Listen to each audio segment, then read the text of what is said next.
So, Men's Mental Health Month is ending, and I don't think anyone is speaking about the right things. Everyone keeps talking about how men need to feel loved, how men need to open up, and how men need to be more emotionally available. And everyone claims that this is the path to good mental health for men. But this is far from truth. Although I respect everyone's intentions and I really understand that your intentions are as noble as they can be, but factually, the advice is far from being true because almost all of the leading psychiatrists and psychologists say this that men and women, they are fundamentally different in terms of psychology, and that's the reason we need to treat men's mental health much differently from how we treat women's mental health. The basic ethos of being a man is order, and it doesn't matter which era you come from. The role of men in history has always been the same. It is to bring structure to society. It is to bring structure to chaos. So if we are planning or aiming to teach young men to be happy about themselves, we must teach them how to bring order and structure into their however chaotic lives. They don't need emotional dependency, for God's sakes. They don't need to be accepted emotionally, what people are claiming it to be. They need to feel powerful about themselves, at least.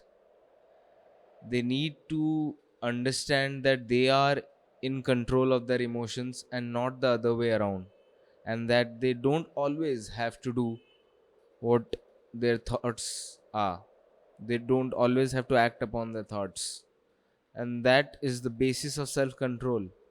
If we really want young men to be in the best of the mental state, then they need to know that self control is the basis of being a man.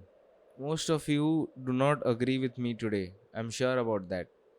But take my word for this, and you can see examples also all throughout the history that bad things happen when men haven't felt powerful over themselves. Bad things happen when men felt that they have lost control over their lives. Rapists, murderers, school shooters, people who give in to any form of intrusive thoughts are basically men who have no control over their own intrusive thoughts.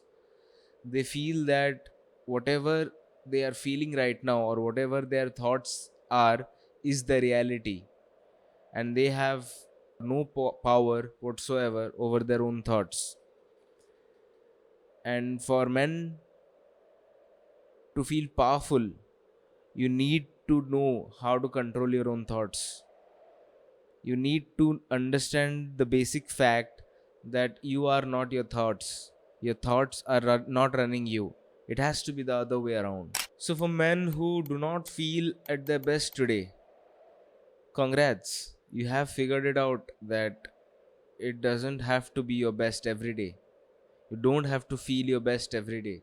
Most of life is living with the fact that you do feel inadequate, and you do feel inadequate because it is the truth. You haven't worked upon yourself, you haven't worked upon your future. You have a long way to go, and to understand this is the basis of the fact that you're accepting your reality. So for men who do not feel the best today, start by bringing order into your lives. You need to feel strong, and you need to feel strong both mentally and physically. Exactly how strength of the body comes from resistance or lifting weights against gravity, In the same way, mental resilience or mental strength comes from facing hardships.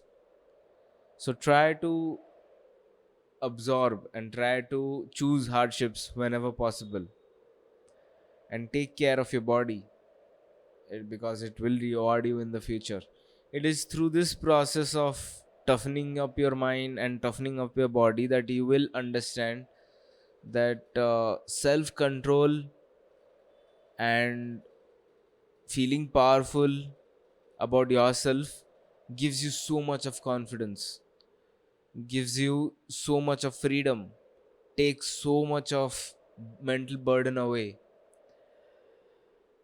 Men fear of what future might hold for them, and the only way to break this cycle of being worried about the future is to be confident that doesn't matter whatever comes, I'll be able to handle it, because my mind is with me, my body doesn't fail me. So what am I afraid of? If you think powerful and strong men are dangerous, then you must see what weak men are capable of. The most dangerous person in this world is a weak man who will do anything for something, who has no morals. Following morals when you don't consider yourself to be a strong person is very difficult. Morals are a luxury only for people who have strength.